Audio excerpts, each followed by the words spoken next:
আসসালামু আলাইকুম। বাংলা সংবাদে সবাইকে স্বাগত জানাচ্ছি। আমি চিন্তিয়া হক। শুরুতেই সংবাদ শিরোনাম।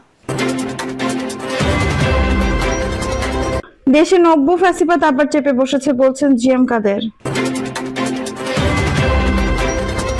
জুলাই গণঅভ্যুত্থানের ঘোষণাপত্রে 16 বছরের ত্যাগের অন্তর্ভুক্তি চাইবে বিএনপি। জানাবো নতুন বছরের ওয়েট অ্যান্ড সি পজিশনে বিএনপি। এবং সর্বশেষ জানাবো যুক্তরাষ্ট্রের ভিড়ের মাঝে উঠে গেল গাড়ি, নিহত 10। দর্শক শুনছিলেন সংবাদ শিরোনাম, এখন বিস্তারিত। দেশে নব্য ফ্যাসিবাদ আবার চেপে বসেছে বলছেন জিএম কাদের। জাতীয় পার্টির চেয়ারম্যান জিএম কাদের বলেছেন, দেশে নব্য ফ্যাসিবাদ আবার চেপে বসেছে। হত্যাকাণ্ডের বিচারের নামে প্রহসন চলছে। তিনি আরো বলেন যে ফ্যাসিবাদের বিরুদ্ধে আমরা সংগ্রাম করলাম, আবার সেই ফ্যাসিবাদ দেখতে পাচ্ছি। আমার মনে হয় একটি মুক্তিযুদ্ধ অসম্ভাবনীয় হয়ে উঠছে। সবার সমাবেশ করার অধিকার আমাদের গণতান্ত্রিক অধিকার। অহিংসভাবে প্রতিষ্ঠা বার্ষিকীর কর্মসূচি পালন করবে, এটা আমাদের অধিকার। আমরা একটি রাজনৈতিক নিবন্ধিত দল। শান্তিপূর্ণ কর্মসূচি করার অধিকার আমাদের আইনগত অধিকার। যদি কেউ হুমকি দিয়ে থাকে, রাষ্ট্রের দায়িত্ব ছিল নিরাপত্তা নিশ্চিত করা, রাষ্ট্র সেটি পালন করছে না। জিএম কাদের বলছেন, আমি মনে করি কেউই নিরাপদ নই। কে কখন কিভাবে ফ্যাসিবাদের দোসর হয়ে যাবেন বলতে পারবেন না। যেভাবে দেশকে বিভক্ত করেছে, সুষ্ঠু নির্বাচন করা আপনাদের পক্ষে কতটা সম্ভব প্রশ্ন রয়েছে। আপনারা সংস্কার দিতে সক্ষম হবেন না। সংস্কার করতে গেলে জাতীয় ঐক্য প্রয়োজন, জাতীয় পার্টির চেয়ারম্যান বলেন। আমরা প্রধান উপদেষ্টা হিসেবে ডক্টর মোহাম্মদ ইউনূসকে সমর্থন দিয়ে মেনে নিলাম। আমরা সবাই তাকে সমর্থন দিলেও তিনি আমাদের মেনে নেননি। বিভাজন করে রাখলেন। একটি ফ্যাসিস্ট পক্ষের শক্তি আর একটি বৈষম্য বিরোধী তারা ধরে নিলেন। বিগত 16 বছর যারা নির্যাতিত হননি, যারা ফ্যাসিস্ট শক্তির দোসর, এভাবে এক ভাগকে আরেক ভাগের উপস্থাপন করলেন। যারা দোসর আখ্যায়িত করা হলো, তাদের বিনা বিচারে নির্যাতন, তাদের হয়রানি করা, মামলা দেওয়া, তাদের বাড়িঘর ব্যবসা প্রতিষ্ঠানে হামলা, অগ্নিসংযোগ করা হচ্ছে। জিএম কাদের বলেন, আমরা আশা করেছিলাম পরিবর্তিত পরিস্থিতিতে সবাইকে নিয়ে বসে দেশ পরিচালনা করবে অন্তর্বর্তীকালীন সরকার, কিন্তু বিভাজন তৈরি করা হচ্ছে। আমাদের দেশে কোনো সরকার ক্ষমতা ছেড়ে যেতে চায় না। এর অন্যতম কারণ, কোনো সরকার ক্ষমতা ছাড়ার পর স্বাভাবিকভাবে বেঁচে থাকতে পারেন না। জিএম কাদের বলেন, বলা হচ্ছে আগে আমরা হত্যার বিচার করব, তারপর নির্বাচন। দেশে হত্যার বিচারের নামে প্রহসন করা হচ্ছে। তারা যাদের দোষর মনে করছে তার নামে মিথ্যা মামলা দেওয়া হচ্ছে। বিচারের ক্ষেত্রে বলা হয় 10 জন দোষী ছাড়া পেয়ে গেলেও একজন নির্দোষ লোক যেন সাজা না পায়।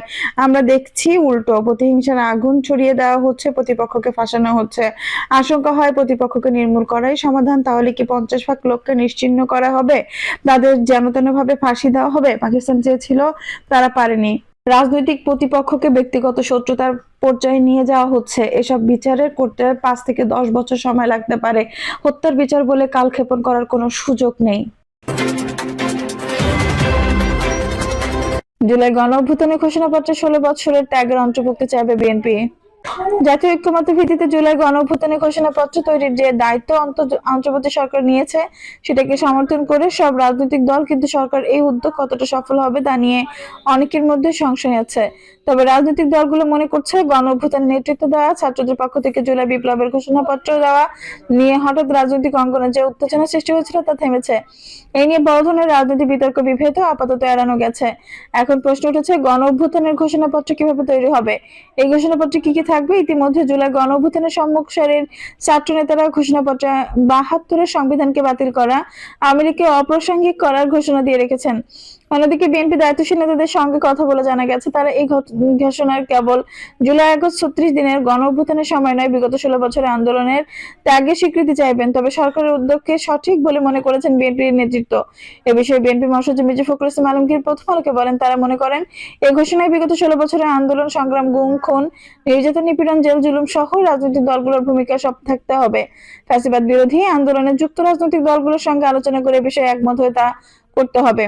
যদিও ছাত্রদের জুলাই বিপ্লবের ঘোষণাপত্র নিয়ে ভিন্ন মত আছে দেশের অন্যতম প্রধান রাজনৈতিক দল বিএনপির।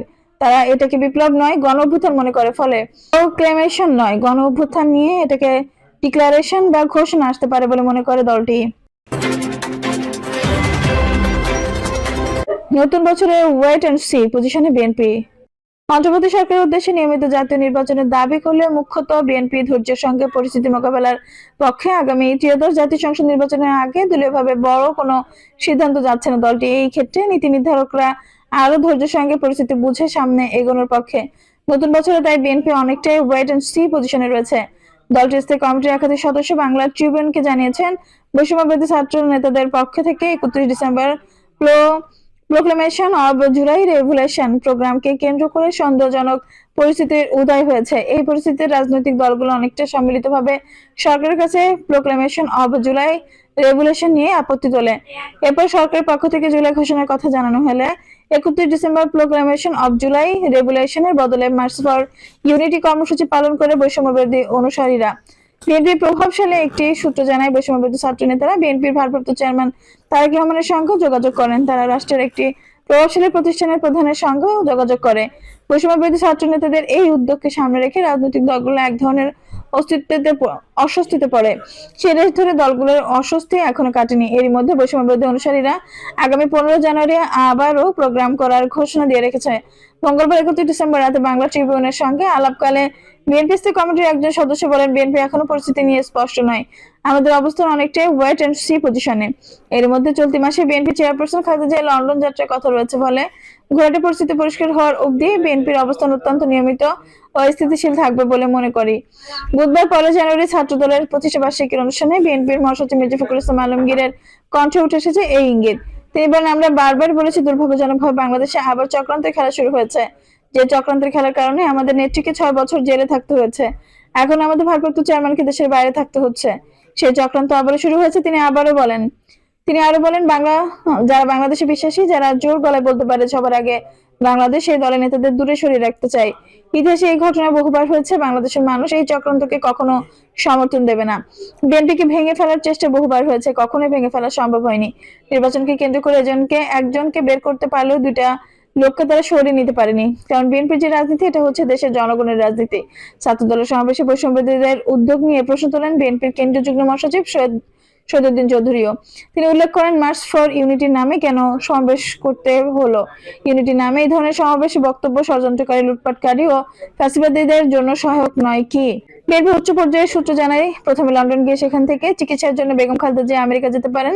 তার সঙ্গে বিএনপি ভারপ্রাপ্ত চেয়ারম্যান তারেক রহমানও যেতে পারেন। সব মিলে বিএনপি শীর্ষ নেতৃত্বে ব্যস্ততা ও বেগম জিয়ার শারীরিক চিকিৎসার বিষয়টিও বিএনপির সামনে অন্যতম প্রধান প্রসঙ্গ হিসেবে বিবেচিত হচ্ছে।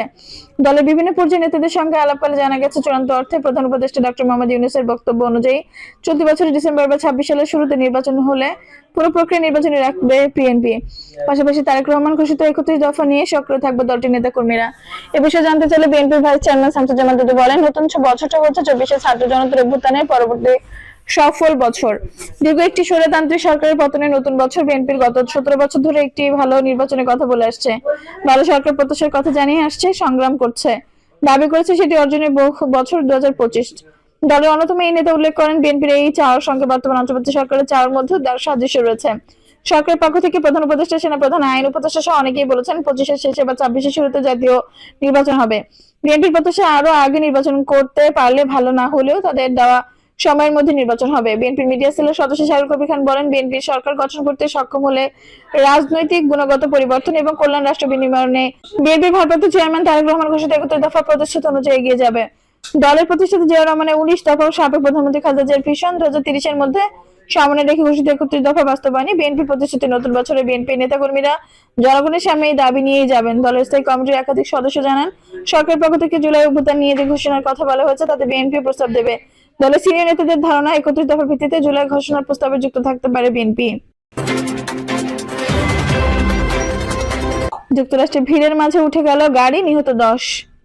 যুক্তরাষ্ট্রের দক্ষিণ পূর্ব অঞ্চলের লুইজিয়ানা অঙ্গরাজ্যের নিউ অরলিন্স শহরের জনপ্রিয় এক পর্যটন জেলায় ভিড়ের মধ্যে গাড়ি চাপায় অন্তত 10 জন নিহত হয়েছেন। এ ঘটনায় আহত হয়েছেন আরো 30 জনের বেশি বলে বুধবার শহর কর্তৃপক্ষ জানিয়েছে। মার্কিন সংবাদ মাধ্যম নিউ ইয়র্ক টাইমসের প্রতিবেদনে বলা হয়েছে, নববর্ষের উদযাপনের সময় নিউ অরলিন্সের বোরবন স্ট্রিটের সঙ্গে সেখানকার একটি খালের সংযোগস্থলে এই গাড়ি চাপার ঘটনা ঘটেছে। এক বিবৃতিতে নিউ অরলিন্সের জরুরি প্রস্তুতি কর্মসূচি নোলা রেডি বলেছে, শহরের 8ম ডিস্ট্রিক্টের খাল ও বোরবন স্ট্রিটের সংযোগস্থলে বিশাল ভিড়ের মাঝে গাড়ি চাপে ব্যাপক হতাহতের ঘটনায় কাজ করছে তারা। ঘটনাস্থলে অন্তত 10 জন নিহত ও 30 জনেরও বেশি মানুষ আহত হয়েছেন। আহতদের অন্তত 5টি ভিন্ন হাসপাতালে নিয়ে যাওয়া হয়েছে বলে জানিয়েছে নোলা রেডি। এর আগে প্রত্যক্ষদর্শীদের বরাত দিয়ে দেশীয় সংবাদ মাধ্যম সিসিএস নিউজ জানায়, রোববন স্ট্রিটে মানুষের ভিড়ের মাঝে একটি স্ট্রিক প্রচন্ড গতিতে তুলে দেওয়া হয়েছে। পরে ট্রাকটির চালক নেমে এসে এলোপাতাড়ি গুলি চালিয়েছেন। এই ঘটনায় পুলিশও পাল্টা গুলি ছুড়েছে। দর্শক, এই ছিল এখনকার সর্বশেষ সংবাদ। নিউজটি ভালো লাগলে অবশ্যই একটা লাইক দিন, কমেন্টে মূল্যবান মতামত জানান। সবসময় আমাদের পাশে থাকতে সাবস্ক্রাইব করে বেল বাটনটি অন করে রাখুন। ধন্যবাদ।